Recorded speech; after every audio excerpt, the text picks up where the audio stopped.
Okay.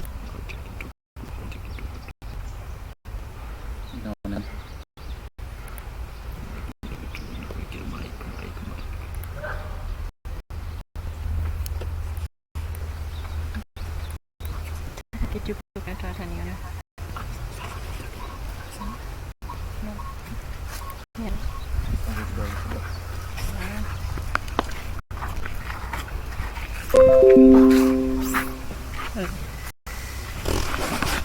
Inaonekana. Good morning. Morning, madam. Today the topic for today is HIV and AIDS, and we'll start with the introduction. Under the introduction, we'll look at the definition of terms and the difference between HIV and AIDS, the origin of HIV, phases of HIV infection, and the mode of transmission. So we look at the definitions of terms. Bonnie, read for us the first slide. Okay. HIV, human immunodeficiency virus. AIDS, acquired immune deficiency syndrome. ARVs, antiretrovirals are drugs that prevent replication of HIV virus in the body of an infected person.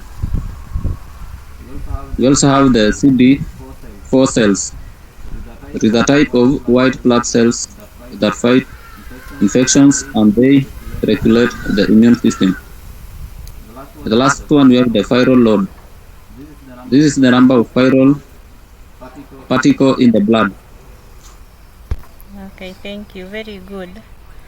We now further descriptions. Who will read for us? Please.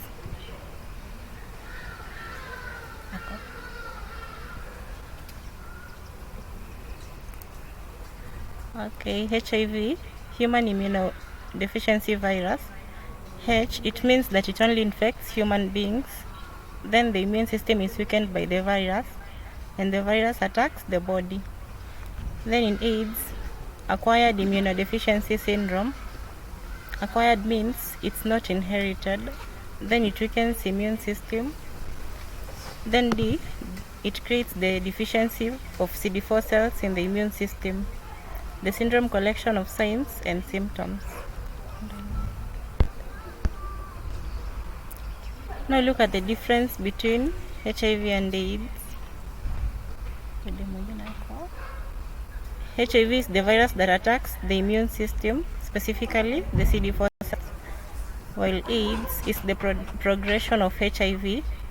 It occurs when body immune is extremely compromised, making the body vulnerable to diseases. Now we look at the origin of HIV and AIDS. Cynthia.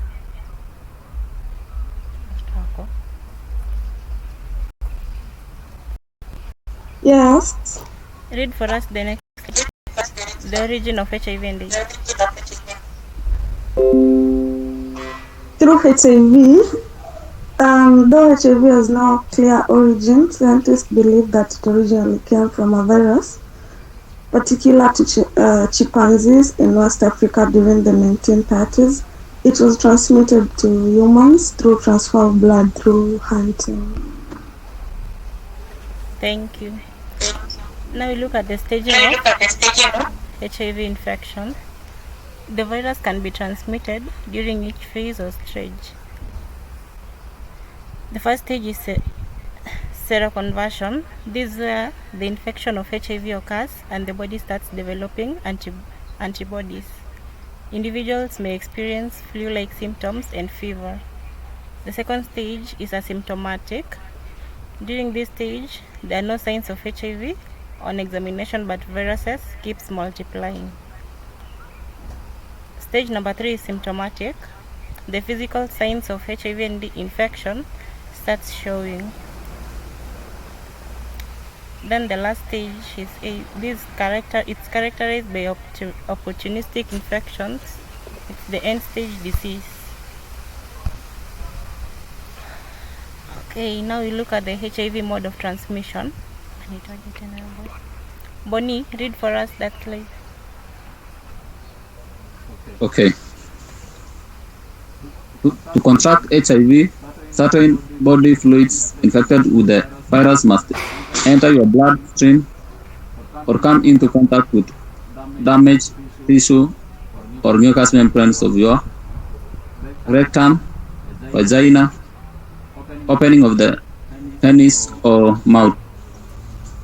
The body fluids can transmit HIV, include blood, semen, you have the seminal fluid, rectal fluids, vaginal fluids, and breast milk. Oh, thank you. Now we look at the strategies that can prevent the spread of HIV and AIDS. The first strategy is abstinence from sex. And the second strategy is not sharing sharp objects. An example of sharp objects is injections and needles. Then correct and consistent use of condoms. And then taking advantage of HIV infection medicines such as pre-exposure prophylaxis, which is PrEP, and post-exposure prophylaxis.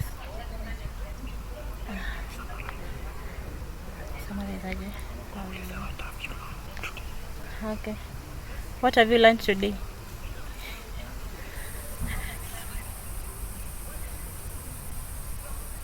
Yes, Bonnie?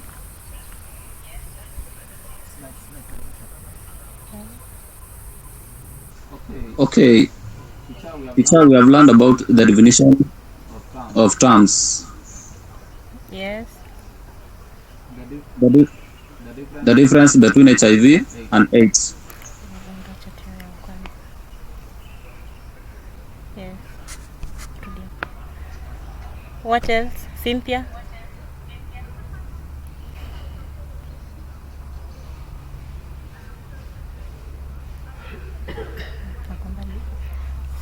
Something else was the origin of HIV and AIDS, the phases, and the HIV mode of transmission.